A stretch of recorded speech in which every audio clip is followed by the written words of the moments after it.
All right, my guest today is 32-year veteran of the New York City Fire Department and has also worked with the New York City Police Department. He retired right after 9/11. Very big hero in my eyes. I'd like to welcome Mr. Rudy Dent to the program. Rudy, thank you so much for being with me. Well, thank you for having me. Rudy, you were there on 9/11. Can you tell us a little bit about that day?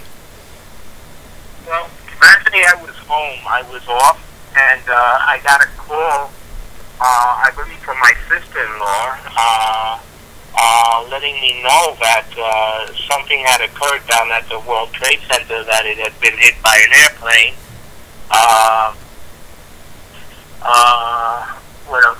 And my wife was working down there. She just left the building. You know, she took the trains underground, and she came out, went across the street as the first plane hit. So, I was concerned about her. So was her sister, who called me.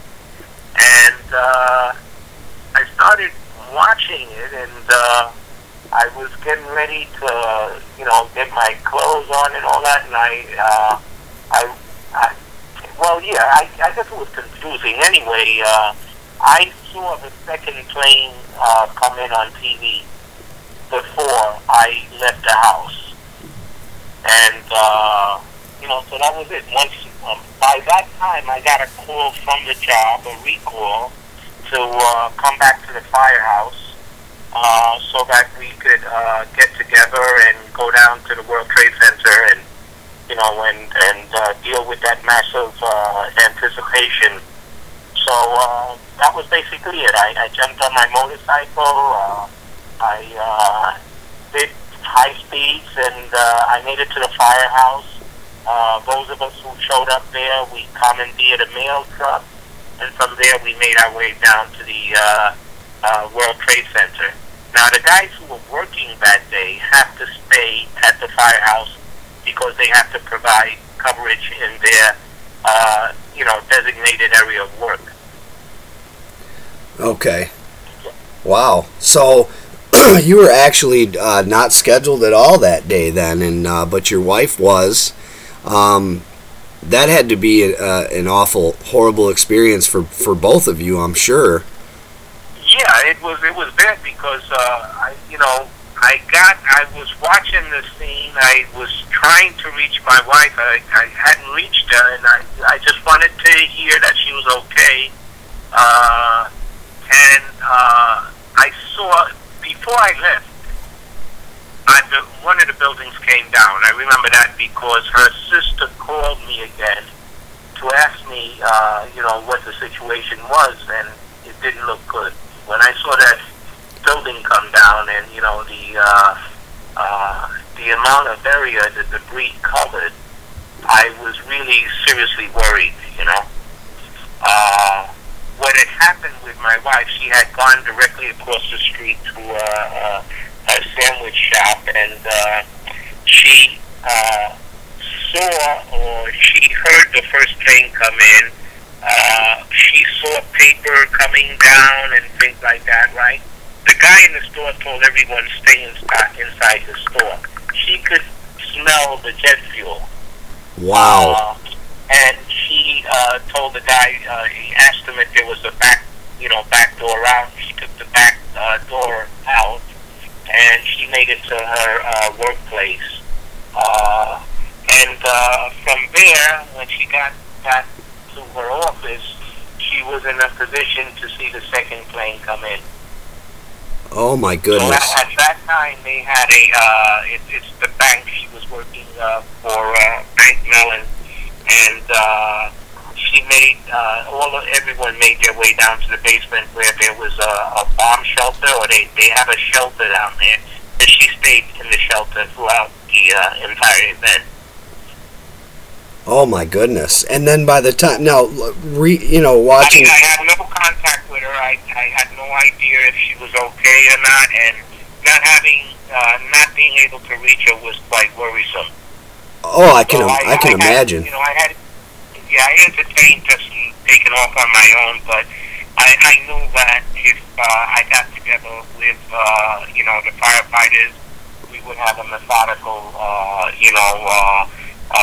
method of covering, the area.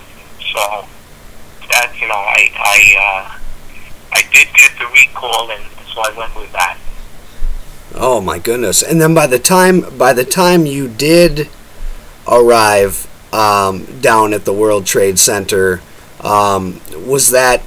I know that you happened to be there when you saw Building 7 come down with your own eyes, correct? Yeah. When I got there, both buildings were down, and it was like a moonscape. It was just a fine white gray talcum powder, like residue left. Everything was, I'd never seen anything like that before. It was just reduced to a fine powder, and it was in places ankle deep, just walking through it. Oh my goodness. I've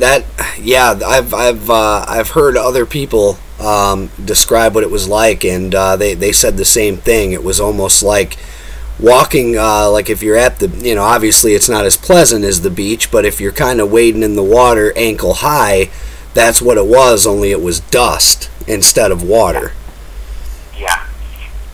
Oh my goodness. And so Building 7, you were with some of your brothers in the fire department when you described hearing an explosion before the building came down? Yeah, we were all at a designated area where we were gathering together while the officers were working up a plan of attack or search. And while we were there waiting, it was a staging area for us. Anyway, while we were there, I heard a boom sound, and also what really caught my eye was my brothers reacting. They when you're around, I don't know if you've ever been around an artillery piece when it goes off, or a loud explosion. There's an involuntary jerk.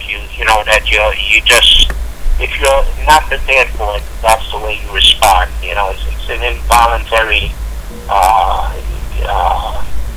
shock or jerk reaction. And I'm a Vietnam veteran, so I've been through many explosions, and I didn't react to the explosion, but what I remember noticing is seeing my brothers react, and then I looked, and we all looked towards the Building 7, and we saw it come down. Oh my God! And then, but there was from where you were, you didn't see any, as it was described as these, big, massive fires that would have, brought this building down. Yeah. I mean, they made it sound like this building was fully engulfed, and I haven't come across any pictures of seeing anything of the building being fully engulfed. Maybe a few different floors I've seen pictures of, but with you being there, did you see anything different that maybe we didn't? Not. Okay. Absolutely not. Yeah. And and the whole story is ridiculous. Really, never in the history of high-rise skyscrapers, all right? Steel frame skyscrapers has any one of them ever come down because of fire. And they haven't come down for the same reason your barbecue doesn't melt. Because fire by itself does not burn hot enough to compromise the integrity of steel. Right. So anyway, as far as any fires were concerned anywhere, the word from our brothers was the guys who were there, even who were in the North and South Tower, they were calling for additional lines for isolated pockets of fire. There was no problem for them. So once you're in there, the New York City firefighter has a policy of an aggressive interior attack. That's what we do. We depend on each other. Each man has a specific job to cover, and we cover all our bases, and we have a lot of confidence in each other, and that's why we're able to do what we do. When the guys make an assessment and they tell you it's isolated pockets of fire, let's get a few more hand lines up here so we can knock it down. That's that. That's all you have. wow. I mean, you know, to even spin our wheels on the question of did fire bring it down, it's just, you know, it's wasting time. That's Right. not an issue. Right. So then, basically, even though the towers, as big as they are, with these isolated pockets of fire, it was being handled basically like your ordinary apartment building being on fire. Absolutely. Even you know, I mean, an ordinary apartment fire, depending upon when it was built, may have you know, less than steel structure. It may have you know, wooden timbers and so on. You know, that can impact you know, cave-in from fire, but not a steel frame skyscraper. Right. And there hasn't been any that have fallen since 9/11 like they did on 9/11 either. Right, right. You know, that whole story, anybody who takes any amount of time, a half an hour to research that issue alone, will find that never in the history of history has ever a skyscraper, steel frame skyscraper, come down because of fire. It's never happened. There's none ever recorded. There was one that burned for 18 hours straight, fully engulfed and out of control. And when it finished burning, the steel structure was still standing. Right. Right. And that's, you know, it leads me to the next question on Building 7. Of course, I'm sure you've definitely, you know, have gone over the Larry Silverstein, what I call a confession, or consider one. Yeah. Do the fire departments now? A lot of people that I've talked to when I mention the phrase "pull it," a lot of the believers in the official story, they always have the same answer to me, which is, well, that is a term that the fire department uses to mean pull the fire department out of the building, not pull the building itself, but to pull you guys out of the fire. Is any of that true? That's a nice try, but no, there's no such term for pull it or pull, you know, that, or pull the guys out. You know, I've never heard that. You know, right. If you're coming out of the building, you just get an order to come out of the building, but it's not pull it, you know, or pull the guys out. Never heard that. Right, and then on the other note, the fire department is not trained to demolish a building from the pull it standpoint either, correct? That's the smoking gun. Absolutely not. Absolutely not. And we heard Larry specifically allude to that. There's no squirming out of that, you know, in terms of changing his story, that he was concerned about life and the danger that the firefighters were in, so he wanted the department to pull him out. That's baloney. Yeah, and you know what always struck me is odd is that, you know, listening to a lot of firemen within videos or interviews or within documentaries had said that Building 7 was evacuated for quite a long time long before that building was, according to Silverstein, pulled. Yeah. There was nobody in the building. Yeah, that's right.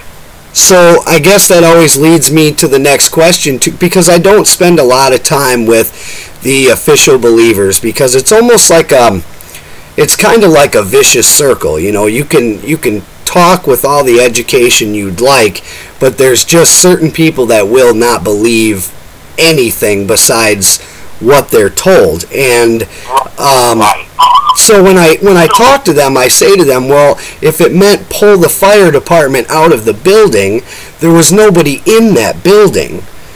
And they said, well, you know, they give you an excuse of, well, no, it was from earlier. Well, no, that according to Silverstein, he said that's when we decided to pull, and then we watched the building collapse. So I don't see the comparison in the two, you know. And that's what I didn't even know. Building 7. Now, I've been, you know, a truther since 2006, and I didn't even realize that there was a third building that came down until 2006. Right. That was the span that architects and engineers took. I'm sure you're aware of 2,000, over 2,000 architects and engineers. Absolutely. Signed on to this story that is just not acceptable to them. Mm-hmm. Now, they're the technicians, you know? I mean, if you have a problem, or, you know, if you get sick, who are you going to go see? A doctor or a politician? Yeah, exactly. You're going to go see the doctor.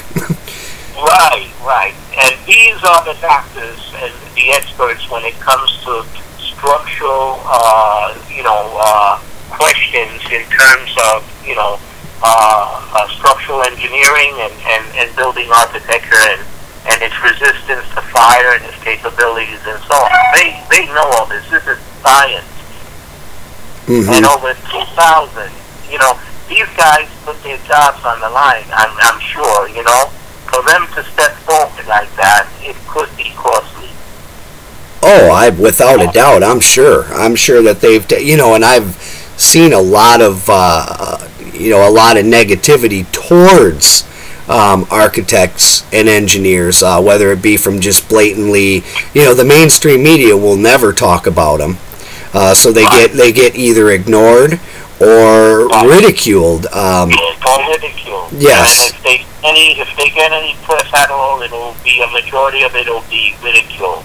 Mm-hmm. But Richard Gage has shown genius in terms of playing their game and beating them at it. That is, he managed to overcome or circumvent all their stalls and objections, and by playing by their rules, he managed to get onto the mainstream media, and that was only halfway, because once he was on, he was being interviewed, but baited with a bunch of tricks and traps that if he made the wrong statement, then they would marginalize him by calling him a conspiracy theorist or, any other negative, derogatory, marginalizing term. He was fully aware of that, and he did a superb job in managing to get onto the mainstream media and get his word out. Absolutely, and we've had Richard Gage on the show as well in the past, in October of just this past year, and I gotta tell you, he's one of the most down-to-earth guys that I've ever had the pleasure of meeting, and he doesn't look at guys like me, who obviously I'm just a school teacher for kindergarten, and so obviously I wouldn't begin to try to be an expert in the field of being an architect or an engineer, but the way he approached Eric and I was very, very, very nice, and he talked to us eye to eye, and that's another thing that I really love about Richard Gage, is that he doesn't look down upon anybody. You know, he sees eye to eye with he's the type of guy that you'd have no problem sitting down, having a couple beers with, and eating dinner and just talking about life. You know, he's a great guy. But, you know, more than that, he is just an average citizen, a patriot, who saw through this and couldn't accept the government story. And from then on, he got fired up on a quest to do something about it. And from there, he ended up with over 2,000 architects and engineers, and all the accomplishments that they have made since, and with the entire organization. The man is absolutely phenomenal. And I've met him, and you know, and we've spoken, and he is, as you say, everything you say he is. He's a phenomenal human being. And if we ever manage to reach that critical point of paradigm shift, that is, if we reach that magic number, if it's 4% or 10%, where people automatically start waking up, you know, where you start to wave. It'll be in large part due to crediting his efforts, you know? Right. He's quite an accomplishment.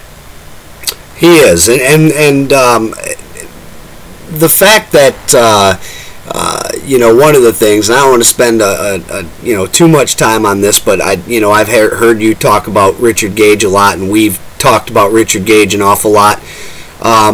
To those that are listening, and I've been asked a lot. Well, after so many years, he repeats the same story over and over and over again. Why doesn't he explore this or explore that? And my answer is always, you know, it goes back to that, the way you said, when you're sick, you know, you go to a doctor, you don't go to a politician. Well, Richard Gage is a very intelligent person who is only going to talk about what his expertise is in. That's a credibility thing. Like I said, being a teacher, I wouldn't go on the air and try to explain how to build a house, let alone how to construct a steel frame 110-story building. So they do get on him quite a bit. People, even within our 9/11 Truth movement, and the movement now has really, it's really spread out. I've noticed lately. There's a lot of, you know, there's a lot of division within the movement as a whole, and but I'm still hopeful that we are all going to be on the same page eventually, because we all have the same belief, and that belief is that the official story is a lie. So that's what bonds us together. Absolutely, and you know, you nailed it. Richard Gage was fully aware of the fact that as long as he stayed within his area of expertise, he was not just an average citizen giving an opinion that can be construed as conspiracy theory or whatever you want to call it, you know? He stayed strictly within his area of expertise. Now, you're right about one thing. Architects and engineers has totally and absolutely covered the questions of the government story. They have taken every bit of it apart, and that part is done. And I'm sure they now realize that they have already been doing is the next step is to mobilize the people who have come along and woken up with architects and engineers toward a political transformation to focus on the politicians to get an open re-evaluation of the 9/11 issue based on the real evidence that architects and engineers have produced. Yeah, absolutely. And that leads me to the the 28 redacted pages. I'm sure you've heard a lot about that going on right now. What's your take on the 28 redacted pages of the 9/11 Commission report? Yeah, well, it's the same old story. Stalls and objections by the government who has something to hide. Mm-hmm. And what they have to hide is their complicity, in my opinion, based on my studies, is their complicity in this catalyzing catastrophic event as called for in the PNAC, the Project for the New American Century. Mm-hmm. I mean, they are so bold, they write about the things in their agenda. And I'm sure you're aware of the PNAC, right? Oh, yeah. To me, that's a blueprint for everything that's happening today. It's basically a playbook. Yes. And in 1993, I was in the first bombing. Okay? Okay. And I stood inside, and it was a massive explosion. Massive explosion. I stood right, where the bomb went off. And wow. That was fully intended to topple the building, but it didn't happen. And according to the FBI who was there at the time, they and their engineers, or their people there, they told us that had they placed the van properly against the proper supports, they might have succeeded.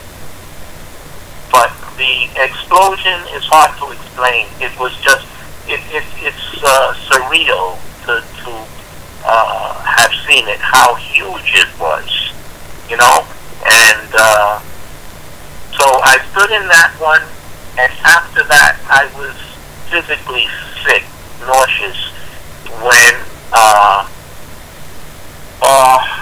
what was it, the excuse, when the second one came, it just clicked in. I knew what it was right away, because I had read the PNAC by then. Mm-hmm. And it just fit right in. And also, to hear my brothers, my fellow firefighters, exiting the building and stating, "There's a bomb in the building, let's get out." Now, that was prior to their coming down. I'm talking about the North and South Towers. Okay. So, I have no problem, no contest. If you ask me if I'm going to believe the government story or my fellow firefighters, it's no contest. Oh, yeah, absolutely. What I think what irks me the most is the NIST report. This will stick with me until the day I go on, is that they consider Building 7, we consider it, Rudy, to be the smoking gun. They consider it to be, quote-unquote, irrelevant. Yeah. Well, remember what we're dealing with. We're dealing with the mainstream media. The mainstream media is the most effective weapon of mass deception and public manipulation the world has ever known. If you ask me what is the true expression of power, is it boots on the ground, tanks, jets in the air, bombers, snipers, dark troops, or terrorists, whatever? What is the ultimate expression of power? And do you know what I've come up with? The ultimate expression of power is the heart and minds of the people. And we have all been the victims of 24/7 lifelong indoctrination and propaganda our entire lives. We've been fed exactly what the government wants us to believe so that we are easily manipulable. And that's it in a nutshell. That is what we're dealing with. That's why when we go against the government story, we are actually going against their most powerful weapon, which is the mainstream media. The mainstream media is not composed of free journalists as they would have us believe, freedom of the press and journalists and, independent journalists. Only. It's all scripted. And it's all owned by a very few people with the same agenda. That's why, if you search on it, there are videos that can show you every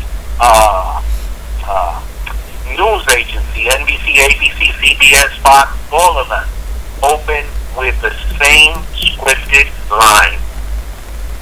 Okay? Because it's all scripted. And anyone who works for the mainstream media is nothing more than a trusted celebrity prostitute.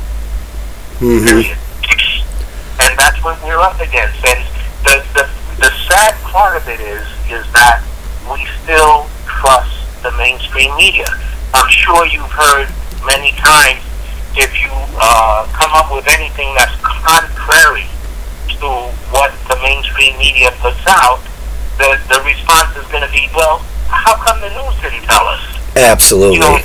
Really true, the news would have told us, correct? Absolutely. I hear it constantly. If it was true, we'd have seen it on the news. Right. And don't forget, at one time, the world was flat. It was officially flat. And to say otherwise would place one's life in jeopardy. Mm-hmm. Absolutely. And you're exactly right. I don't spend an awful lot of time. When I turn on any kind of mainstream media coverage, what I basically do is I compare them. I do a lot of channel surfing between them. And at the top of the hour, it's always the same exact stories being run at the same time. Yeah. And there's a lot of division that takes place. For example, CNN, they like to be a little lighter on the side of all Muslims are bad. You go to Fox at the same time, and they're talking about everything wrong with this world has to do with Muslims. And then you go to MSNBC, and it's more or less stand-up comedy hour over there. But I think what drives me, first of all, I don't believe that the human brain can absorb all the information that's being thrown at once at us, because you have your TV anchor on the main part of the screen. Underneath and on the sides, there's stories scrolling like crazy. And what catches our human eye are words like terrorist, terrorism, bombing, ISIS, all these fear words. And I believe you're right. I believe that the mainstream media pushes the fear, and when a society is afraid, we're willing to do just about anything and believe just about anything. You got it. That's the key. And that's what the psychopaths at the top actually believe. I don't believe that. I don't believe that, and I don't believe that man is inherently evil. I believe that man is inherently good. Mm-hmm. I don't believe that you have to keep the people afraid, in order to control them. I do believe in the basic concepts in the Declaration of Independence and the intents of the Constitution to provide us with a constitutional republic. And in so doing, it relied on people of some education, but of people with a of faith. That is it was designed for people with core values. That's what our system was designed for by the founding fathers. And if you strip our core values away, then you can begin to strip away our Constitution and destroy what they gave their lives for. Absolutely. I believe that our forefathers are rolling in their graves right now, and by now they would already be shooting. You know, they would have been shooting by now, long before now. And one of the reasons is not just because they were brilliant, and some of them were actually brilliant men. They were highly educated, but because they haven't been subjected to the confusion and brainwashing that we have been. And once you start focusing on any one concept or lie, and you start unraveling it, and your eyes open, and then when you turn on the TV or watch the various news medias, you realize that the truth is not what they're saying. It's more likely the opposite of what they're trying to lead you to believe. So, you know, it's like the Matrix, you know, where you see these guys looking at the scrolling dots and stuff, and they can tell what they're seeing. You know, they're looking at the codes. Well, when you learn to see through the media and what its job is, you can actually figure out that the actual truth lays more in the opposite direction of where they're leading you to. I believe that absolutely. It's you know, it's and in the same sense, there's so much going on right now that I've noticed that I've picked up on. But 8 years ago, Rudy, I'd have never picked up on this stuff. You know, from the day that I woke up, my eyes never closed again, and it was almost like I was born again. Is what it almost felt like. It was like everything in reality that I knew, that I've been taught, all of a sudden was just ripped out from underneath me. And as an American, I felt betrayed, I felt angry, I felt sad, and when I realized that this stuff was nothing that I thought it was, my whole life changed. Yeah. And then if you try to talk to family or friends, they look at you as if you have two heads. Yeah. Yeah, it's not something I ever sit down at the Thanksgiving dinner table anymore and try to talk about. There's quite a few of them that have been listening to my radio program and feel a lot differently now than they did when I was trying to talk about it 8 years ago.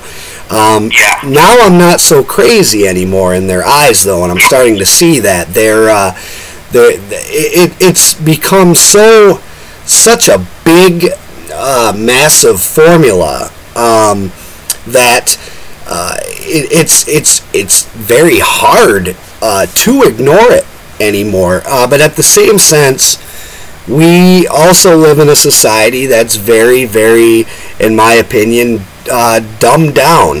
We're more focused on who the new American Idol's going to be, or we can name statistics from a football game before we can name 6 representatives. It's that's much more than an opinion. That's a fact. Yeah, that's exactly correct. And if it's not an issue of controversy, it's a proven fact. And anyone who would focus on that subject could not fail but come to that exact conclusion.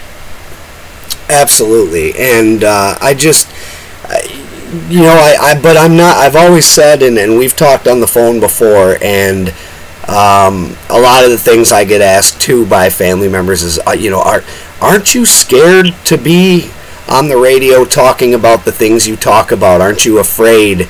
And my answer is simply, I would rather die standing up than on my knees blindfolded. Absolutely. As the saying goes, I'd rather die standing on my feet than live on my knees. Right. Absolutely.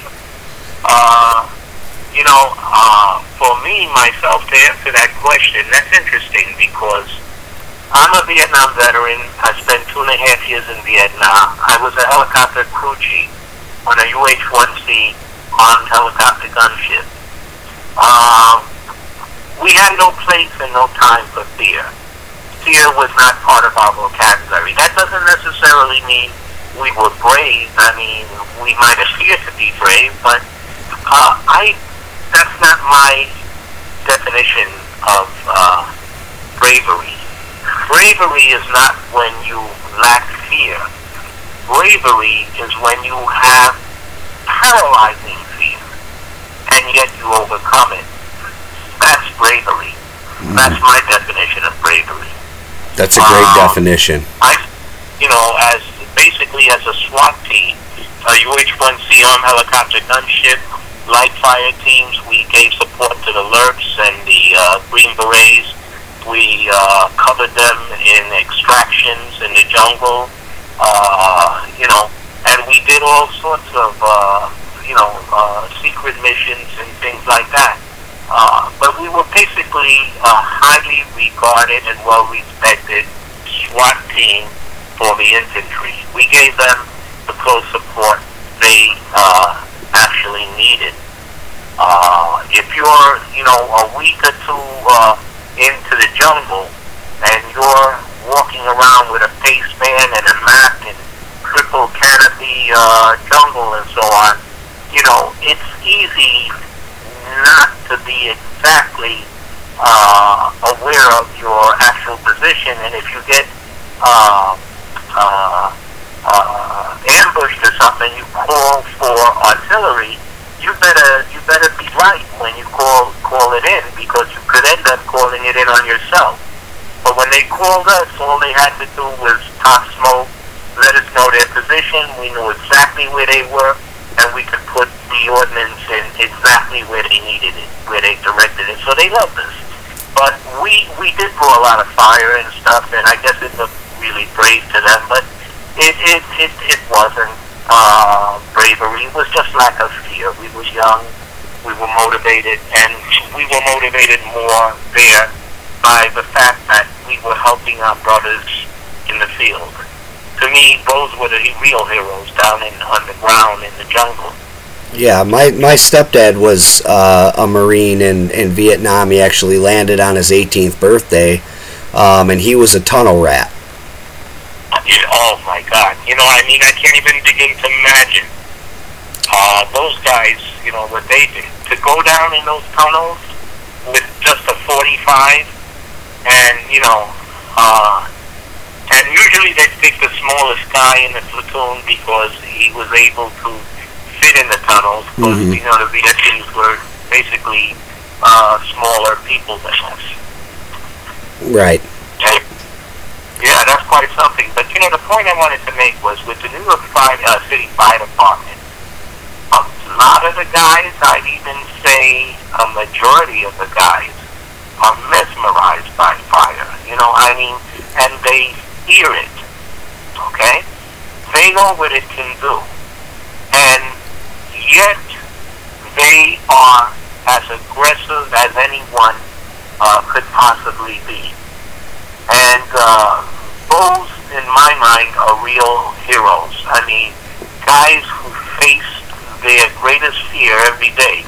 You know, an interesting thing about fire, you can be up on the 20th floor and pull a gun on somebody and threaten to shoot them, right? If they don't jump out the window, right? Guess what? You're going to have to shoot them. They're not going to jump. Now, by the same token, you can have a fire in an adjoining room and they could be choking with the smoke and the heat, and out of panic, they'll jump out the window. Why? Because they fear, the greatest fear of all is burning alive. Right. It strikes the panic in people that will cause them to actually jump out the window. But you can't put a gun to somebody and tell them jump. They won't jump. Right. So the point is, my point is that fire generates terror. And there are firemen, believe it or not, who fear fire. And it's that fear that motivates them, and it's also the public, servant-oriented goal of saving human lives. These guys will put their life on the line for somebody else. That, to me, is a high calling. Oh, it's absolutely. It makes me emotional just thinking about we lost 343 guys that day. Yeah, and it's gotta just infuriate you that the fact that there's no doubt that this was a false flag operation. So a lot of lives unnecessarily lost. Yeah, it's beyond that for me. It's just motivated me with an obsession to find out as much as I could about this entire situation. And it's like you said, I have found out way more than I'm able to even talk about with the average person, because the actual facts are horrendous. Oh yeah, it's this is not something. This isn't like describing a bank robbery to somebody. Oh no. You know, this is telling people that everything they hold or held near and dear, their core values and everything they look up to and respect to, and have respect for, is not deserving of their respect. You're right. And I'm talking about the politicians who have betrayed a sacred trust and who have committed treason, right? Who are part of the secret societies Kennedy spoke of and was killed for. Mm-hmm. He took on the secret hidden hand within government that runs and controls government. Yes, and even ask for our assistance in that. Absolutely. And his words, with what we know now, go back to his words and you can clearly understand what he was standing for and what he died for and why he was so brutally, taken out in pure daylight. So obviously, so as to send a message to any future president who had any ideas or who might have any ideas of standing up for the people. Yeah, absolutely, and it is my belief that President Kennedy was the last real president that this nation has had. That's exactly correct. That's my conclusion after the past 13 years of studying this. Absolutely. Yep. Well, where do you think that what would be some of your suggestions on where do we go from here? Well, we have at our hands the World Wide Web. And anyone who has an inkling of doubt has an obligation to pursue it. And rather than to be told something, I would rather people do their homework and study any one concept or idea that is repugnant to them and see whether or not it's true. Because once they study it and find out for themselves that it is actually true, they will stand stronger for the actual understanding that they will have gained from studying the material and finding out and coming to the same conclusion their own. So, since we have the web, I think we should take advantage of it. Yes, there is a lot of misinformation out there. It's intended to confuse and redirect you from, a focused conclusion. But you can do that. The average person can do that. And if they do that, they will be shocked to find out that the world isn't flat. Right. And, and they'll cease to be flatliners. People are flatliners by design because they have been the victims of the 24/7 indoctrination by trusted celebrity prostitutes who come into our homes day and night. And with a raised eyebrow, they can read a story and turn it either way. They can smile and it's okay. They're telling you it's okay to think well of the story, or it's not. Right. And it's a very sophisticated system. But we have to stop looking at the government as our parents. We have to stop looking at the mainstream media as the total final word. And we have to start relying on ourselves. I would also say that I'm guilty of it, sitting back and believing in goodness and believing that good always wins and that a hero is going to come along with a white hat. He's going to rescue us and lead us in the right direction. Nah, I don't believe that anymore. I don't either. There have been many heroes, if you look, into history and find out that they have never gotten the recognition they actually deserve for the heroic acts they performed. Smedley Butler is one. General Smedley Butler. I'm sure you've heard the name. Yep, right? yep, sure have. And, it's time for us to be the heroes we were waiting for. And I do know this. I can tell you this for a fact. In the mornings, when it was cold and windy and, most uncomfortable, when I was on the truck running down to the World Trade Center to continue with the operations, the search operations and so on, there were people, they were Americans, who got up early in the morning, stood out there in the cold and the wind, and they, all they had was a flag and to wave us on, to let us know that their patriotic fervor was there. I think American patriotic fervor is alive and well. We just don't know that we've been betrayed at the highest levels. And once people wake up to that, there could be a revolution overnight. And what this country does need is a purge. I forget who said that, Samuel Adams or somebody said, there comes a time when democracy demands the blood of tyrants and patriots. Mm-hmm. And so I think that's the way I see it. We have to wake up. We have the tools in our hands.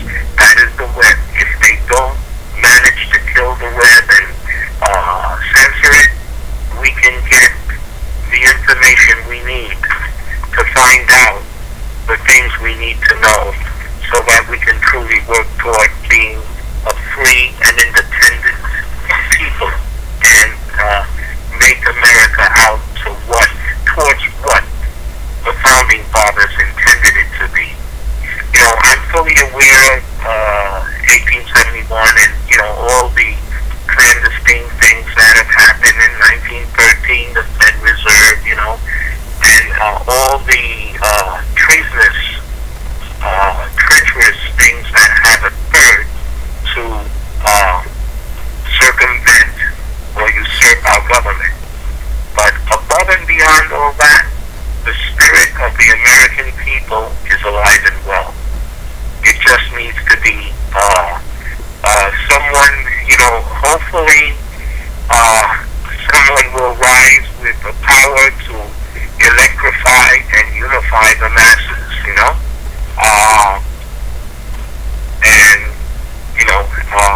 short of that happening, it's on us to wake up and be the heroes we're looking for.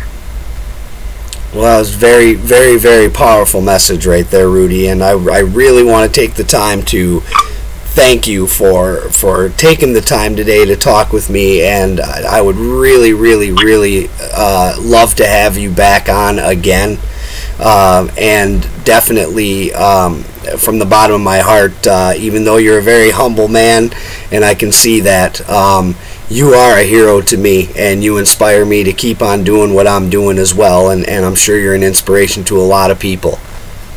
You know that, I will right back at you. I mean, you just described yourself, you know, and I'm sure as humble as you are, it's hard to accept that you just described what you're doing, and the importance of what you're doing is just cannot be overstated.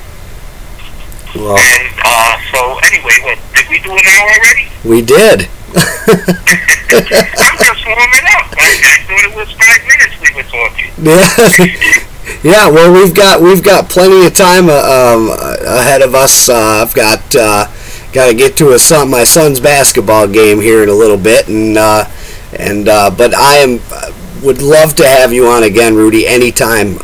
You just let me know when you're free. We'll keep in contact, and we will pick up right where we left off. Okay, no problem. Take care and keep up the good work. Thank you, Rudy. God bless. Okay, you too. Bye-bye.